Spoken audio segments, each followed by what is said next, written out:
What is going on, guys, and welcome back to another episode of the Main Event Review. Once again, thank you very much for tuning in to this week's episode. We have just concluded Backlash as well, but we'll get on to the first three matches of the Main Event Review. But I feel like I sort of have to skip onto the quote-unquote groundbreaking announcement that occurred on Backlash. As we saw, John Cena basically revealed a new event called the John Cena Classic. Basically a new championship that's going to have his name on it and fans will vote on. There isn't that much more detail that we've received. All we sort of know is that fans will be voting on, I guess, who is going to be this champion of the John Cena Classic. It obviously is a money pool. And, TKO are starting to really frustrate me now with sort of their creative decisions, their bookings, and just adding in just unnecessary shit that, quite frankly, doesn't improve the product. If anything, it just makes it worse, and it just shows their true colors and what they want to do. And, I'm all for people making money, but it'd be nice for them to sort of be a bit more discreet about it, because at this point, it's just blatantly obvious. And obviously, they got John Cena to announce it, because it would have came across better, given that obviously John Cena is a legend. But I was not a fan of this, and I'm not really a fan of this John Cena Classic, whatever it is. I just don't understand it. We already have the Crown Jewel Championship. I don't think we need another championship that just sort of, doesn't, I don't even understand it. What, you're just going to vote? If I'm a fan, I'm only going to vote for someone I prefer, or I can even troll vote it. So, it doesn't change the idea. The fans want control of creative for stuff that's actually significant, not for things like this. And I'm not saying that the whole fans should be the ones to generate storyline. I just think the fans should be somewhat considered in some moments, because the bookings have been terrible as of late. We get just TKO making money. We're hearing that they're using AI, which AI is normal, but normal these days, but I don't really get this, and I don't really understand how this is going to improve things and make things better. But it is what it is. I guess we're going to be locking into whatever the John Cena Classic is. Hope it goes well, but I don't see it being anything of significance. They've added Club WWE, so now they're adding subscriptions to everything as well. So that's just more money they're trying to bring in, and yeah, it's becoming a joke, to be honest. And look, I love WWE, I love the product, I love talking about it on this podcast, but I have to call out the bullshit that TKO is doing, and it's so disappointing, because when Triple H sort of took over creative after Vince McMahon was sort of falling off, I thought it was going to be better, and at the moment, it's not looking good, and it's quite frustrating. And I always say this, the most frustrating thing for me is them just hyping stuff up before it happens, saying it's going to be groundbreaking, it's going to be earth moving. Just shut up and let us see it, and then we'll decide ourselves. So then the expectation is not as high as they put it. But anyway, we'll go straight to main event, because I think we want to go on to the matches. Again, I promise I love WWE. I just have to call out on TKO. I think TKO is just ridiculous at points. But we get Rey Fenix taking on Berto in a pretty good match. Rey Fenix has failed to do anything on WWE at the moment. And, when his entrance music hits, you think he's a big star, and then when you see him on main event, it's just quite disappointing. The only thing we really saw of him lately was him just sending condolences to the gingerbread man, which that's another stupid call, but at least that's a bit lightheaded. But that's all he's done. He's failed to win matches on the main show. He only wins matches at main event, so I'm glad they've given him the victory here with the MMB, but I need to see more from Rey Fenix, and I need to see more bookings for him. He's not really doing much. Is there a chance that he could probably transfer to Raw and just take on Penta for the title? That might mean something. It might be jealous little brother. Maybe that's what booking needs to happen at the moment, because he's not doing much at all. And it's disappointing. He's obviously, I think, have the look, the in-ring ability, and the same equal opportunities to do something. But they're just not working with him at the moment. And it is quite sad. But he gets the victory here, so that's some positive signs going forward for him. As for Berto, good to see him in a singles match. I remember last year there was a tease that he could potentially leave Legado del Fantasma. Now that Santos Escobar's gone, potentially Berto could forge his own path as a single star if he gets away from Angel, or they could be a threatening tag team. But I don't really see it. But yeah, it is what it is. And then going through to the next match, we had Maxine Dupree taking on Raquel Rodriguez. Again, Raquel Rodriguez is another example of someone that really shouldn't be on main event. Maxine Dupree had a little flash run last year winning the Intercontinental title. Hasn't really done much since. Raquel has stepped into the shadows of Liv Morgan once again. But she looked really convincing as of late as a powerhouse and someone that could potentially win a women's title. So I would like to see her potentially, go for that, portray Liv Morgan potentially. But we don't know. At the moment, they're looking at, obviously, within the Judgment Day, Roxanne Perez being the one that could potentially betray and go to Finn's side. But she's proving her loyalty again because she helps Raquel Rodriguez here. And the match finishes up with a Tahana bomb. And the right person won.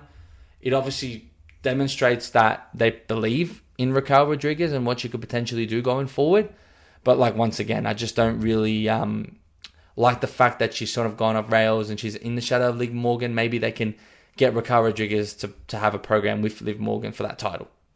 And then finally, we get the last match, and it was Lyra Valkyria taking on Ivy Nile. Two really good in-ring wrestlers. I think the best match of the three was this one.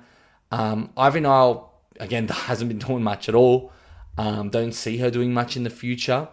But, Lyra Valkyria is still trying to make a name for herself. Because ever since the Becky feud, she's just been stuck with Bayley. And Bayley's someone that's sort of just, is not near the spotlight anymore, which is also disappointing. But Lyra is the right person to get the victory. She attempts the Nightwing. It gets, she sort of falls down because she's unable to carry Ivy Nile. And then Ivy Nile tries a pin, leads to an Inseguri by Ivy Nile, which then allowed her to hit the Nightwing on Ivy Nile and get the victory there. So Lyra gets a victory here. It's someone that you don't also want to see on main event. But you know what? For me personally, it's great to get these matches of quality on main event as well and have these guys because, we're stuck with the same Alpha Academies and technically Maxine is part of them, but it was still good to see other superstars sort of roll in and, perform, which is what we want to see. And yeah, that pretty much concludes the main event review. Again, 3 matches, quite solid, I would say. But we'll go on to Backlash quickly and we'll go through the results. So Bron Breakker beating Seth Rollins. It was a mid-air spear as Seth Rollins was trying to hit the super stomp. So it was a great sort of way to, get Bron Breakker over. Also protecting Seth Rollins by the sort of intervention of, or interference of Austin Theory and Logan Paul, which came in there. And, he was prepared for them. But it just continues to go, and the storyline continues, which is good. We can still see more of Rollins and Vision feud, but we'll see what happens going forward. But Bron Breakker looked really good here, and that's what we want to see. We want to see new stars perform really well, and this is a big win for Bron Breakker. It's one of his biggest single wins in a while, if you really think about it. I can't remember the last time Bron Breakker beat someone of this magnitude. So getting the victory on Seth Rollins was massive for him, I have to say. And then going on with Trick Williams and Sami Zayn, that was the next match. It went for about 12 minutes and 44 seconds. So it wasn't as long as the Bron Breakker Seth Rollins one, which went over 20 minutes, which was really good. We had, Trick Williams getting the victory. We saw a really good DDT by Sami Zayn onto Trick Williams. And honestly, it looked like Trick Williams took a lot of that, which was really good. We also saw a lot of heel movements from Sami Zayn, which is something that I expected to see, and I'm glad I did see, with a haluva kick to Lil Yachty and a few pogo sticks as well. That was pretty good. And, Lil Yachty, out of all the celebrities, I've liked him the most this year because he's not overstepping, he's not making it about him, and he's actually been a lot more consistent showing up on multiple occasions, and that's really good. And I think he suits Trick Williams really well to be sort of half manager. So I kind of like it. I think Sami Zayn losing here was the right call. We get a good US title run with Trick Williams, who could potentially go on to, verse Carmelo Hayes. And this is just a stepping stone to his main event level, which is going to come up soon. And I guess Sami Zayn can now hone into just becoming a heel now. So, coming with this loss, we will see how Sami Zayn reacts to it and how he'll be moving forward. Because I definitely think he won't be happy about it. And he can full launch the heel turn, which is what I think we want to see as well, because this was so authentic. And then we had Danhausen and his mystery opponent taking on The Miz and Kit Wilson. Basically, we all sort of thought that Danhausen wasn't going to have a tag team partner of importance. I teased Mr. Iguana, I teased Shane McMahon. Looking back, didn't seem realistic. And, a lot of people were complaining because maybe the clone of Danhausen wasn't the best thing right now. But if you look at it on how fun and entertaining Danhausen's been and how funny he has been as well, it makes complete sense that he gets a clone machine, tries to clone himself, and obviously it fails, and we get Minihausen, who was El Torino. If you look back in the past, he was a famous luchador, unbelievable in ring, and he showed some really good stuff in the ring as well, and it was good to see him come out. And yeah, Minihausen came out, and we had them defeating The Miz and Kit Wilson, with Danhausen getting the 3 count as well. It was really cool to see, the Minihausen try to curse Kit Wilson, and then Kit Wilson had the mirror.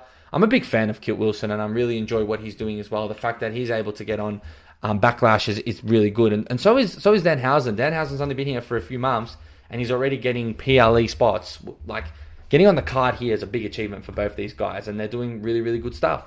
So I can't really complain about it. The match was good. It was pretty funny. The Miz is just a legend. He just does really good in these type of matches, especially considering that he's always the one to put other people over, and he's a very good heel. So I'm happy with this, and I'm happy with this ending. I want to know what's next for Danhausen. I just hope to see more funny content, but obviously he needs to move on from, I think, The Miz and Kit Wilson now, because I just don't see what else can happen with these guys. And then we have Io Sky defeating Asuka. That was a really good match. This match should definitely have been at WrestleMania, looking back at it. These guys, I think this was the match of the night for me. I think these two just have so much chemistry and so much experience. And, it was just an excellent display, an excellent wrestling display. It felt like after that, the end, the fact that Asuka was crying and Io Sky was bowing down, it might be over for her. A lot of people, there's rumors that she's retired. I don't think she has retired. I think she might be having a bit of a break. Who knows? But it was really good to see her break character and sort of just, be emotional there. I think it's really good to sort of, see that raw emotion. Like, these two obviously have a lot of history together. They are both Japanese. Io Sky's learned a lot of Asuka. And I think, it was really good. And, she gets the victory by the sort of over-the-top moonsault with the Meteora. What was cool was probably one of the coolest spots was the Asuka sort of countering the Hurricanrana to get into that pin. That was really nice. And just overall, their chemistry throughout the whole match was just simply incredible. So, yeah, I was a massive fan of this one. And then we lead up to the main event. And boy, how good is Roman Reigns in a main event. But he takes on Jacob Fatu for the World Heavyweight Championship. And Fatu delivered in this match. Like, extremely delivered. From the no-sells to the kickouts. He was just simply incredible here. He looked really strong. He looked like he could go toe-to-toe with the main guys. And that's sort of the main thing is there. Especially coming off the back of an incredible main event between CM Punk and Roman Reigns. We got a really, really, really good sort of match with these two. And we obviously knew that Roman Reigns was going to win this match. But the way he won was quite interesting because, Fatu hit the Tongan Death Grip and Reigns was just trying to grab the official. And while he did that, he ripped off the turnbuckle, which allowed Reigns to hit Fatu headfirst into the exposed turnbuckle and then hit the spear. So a bit of a heel sort of move by Roman Reigns to sort of just get the victory. I would argue that he was sort of cheating and got away with a lot. And that's sort of why I think Fatu went insane after the match and attacked everyone. And they're going off with this gimmick that he is unhinged, he's out of control, and, you know, he can't be stopped. And that's something that we really want to see as well. And look, a lot of people are complaining about the post no-sale spear. I'm on board with sort of those complaints. I can take them up. But I also have to consider the fact that Jacob Fatu has been a force, and he's already been known for non-selling. And also, you've got to see about how the match ended. You could see that Roman Reigns clearly sort of cheated by, you know, holding the ref and pulling off the turnbuckle. So having the exposed turnbuckle there to hit the spear would have made Fatu very angry. And that's sort of why he attacked, you know, attacked Roman Reigns after. And I'm not sure what we're going to see at the end, but it looks as though that, yeah, Jacob Fatu is not done with Roman Reigns. So we might see more of this bloodline storyline. We might see more of Jacob Fatu getting involved with Roman Reigns and potentially having another match. But we'll have to wait and see what happens. It's a good program to continue going with. I don't suspect that Roman Reigns will lose the title.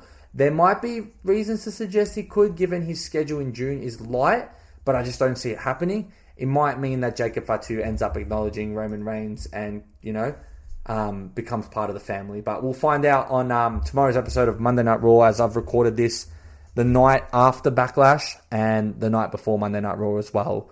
But again, guys, thank you very much for tuning into another episode of the main event review. There's no Lucha Libre updates. I will look to potentially add that in next week. I know we got the mask on mask matchup coming forward.